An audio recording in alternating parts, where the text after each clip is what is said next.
Lana. Lana MacGuffin. The hottest girl in school. I sit behind her in ethics class. Close enough to capture her scent. I don't know why you're telling me these things. I just came to deliver the pizza you ordered. She should be mine! We're here with the team behind the locally made short film, Project Kill Lana's Boyfriend. Now, guys, you all seem pretty friendly. So how did you guys all first meet? We were friends before. Yeah, he thinks so. And I wrote the movie, and this is actually kind of funny. I'd never met Vishesh before, and I kind of wrote the first part around him with the character's named Vishesh. And so I contacted him out of the blue. I saw him in a play and said, "Hey, you're in my movie now." And he kind of went, "Okay." And then we had the first rehearsal at an old folks home. So yeah, that was a bit weird. And actually the funniest story of how we found Rhiannon, we were auditioning for the role of Lana. And We were? yeah, what? No, we were holding auditions for the role of Lana. Do you remember? Yeah. And there's this scene in the movie where Vishesh confronts her on the street and goes, "Hey, what are you doing here?" And so a bunch of actresses came in and we couldn't find anyone for her. There were a lot of good there were a lot of good actresses, but nobody was Lana. Yeah, but And then we said, I believe you first said before we even ran into her. yeah, Rhiannon would be great for this. Too bad she's in BC now. And so what happened is we said, "All right, you want to get some food? Okay." And then we went out on the street and we actually ran into her right there. And it was the exact same scene that we had been rehearsing. "What are you doing here?" Yeah. And then she was kind of weird and freaked out, and then it worked out perfectly. The film, it's kind of a multitude of genres, like comedy, teen movie. There's a super villain aspect to it.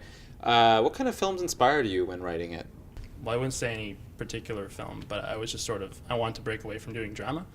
I was doing a lot of drama, and so, yeah, I wanted to do the polar opposite of that. And now I want to do the polar opposite of Lana's Boyfriend.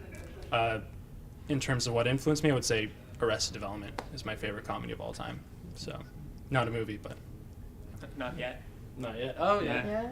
So I mentioned it's locally shot. What's Montreal like as a city to film in?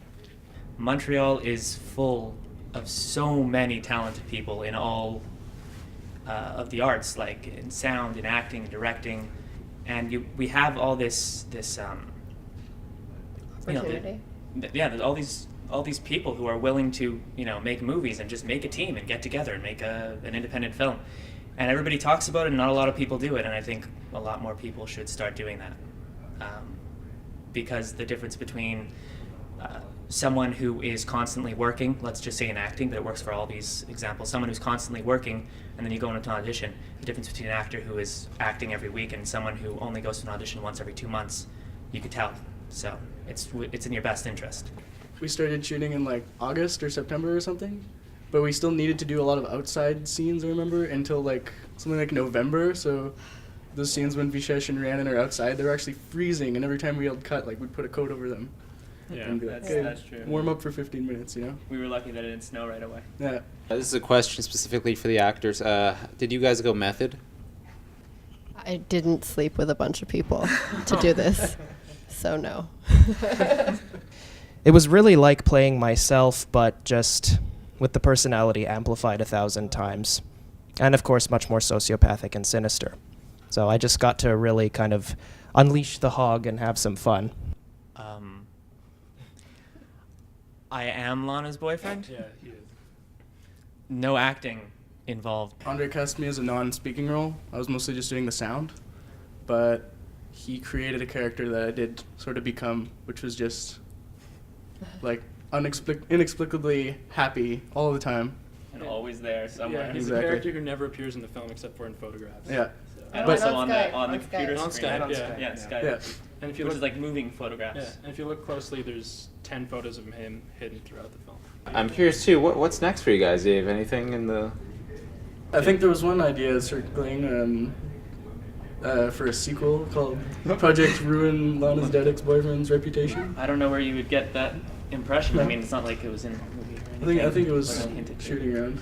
Yeah, actually, right now, like I said, I want to do something that's just the polar opposite. So drama actually set here in Montreal right now. It's tentatively titled just NDG, sort of growing up in a NDG. And it's kind of at least the idea that I'm working with right now about two sort of good-for-nothing 20-year-olds, in their early 20s. They just stay in one of their parents' basement, and what do? They just play video games all day. They party and stuff like that, until one of their dads says, "Okay, your friend needs to get out." And so that friend actually doesn't know where his mother is. So for him to get out actually means him needs to go on the street, and so they need to say goodbye to their childhood and to their friendship. So that's the idea I'm working with right now. I'm not exactly sure how it's going to go. So maybe we should end this with what's the advice that you'd give to all aspiring actors, writers, directors, sound editors, whatever? I would say never give up, because it doesn't matter if people tell you that you can't do something. Just keep at it, keep taking classes, keep doing what you want to do, because I think it'd be better to be poor and do what you love than to be rich doing what you hate. No, I'm not saying that you're going to be poor if you act. I'm not saying that. But I'm just saying you should go after what you want to do in life. Yeah, I would also say something very similar, which is keep working at it and keep working hard. And really, sometimes the best way to to get yourself out there, if you're starved for opportunity, is to create opportunities for yourself and to do whatever you can to make that happen. Yeah, it's kind of what we did in this movie, right? Yeah, I would say that, honestly, most people, you're going to suck at first, right? And so you just got to power through that in terms of any sort of artistic endeavor. And your tastes will obviously still be, really high. And so some people go, oh, well, I'm not where I want to be, and they give up right away. So you just got to power through that.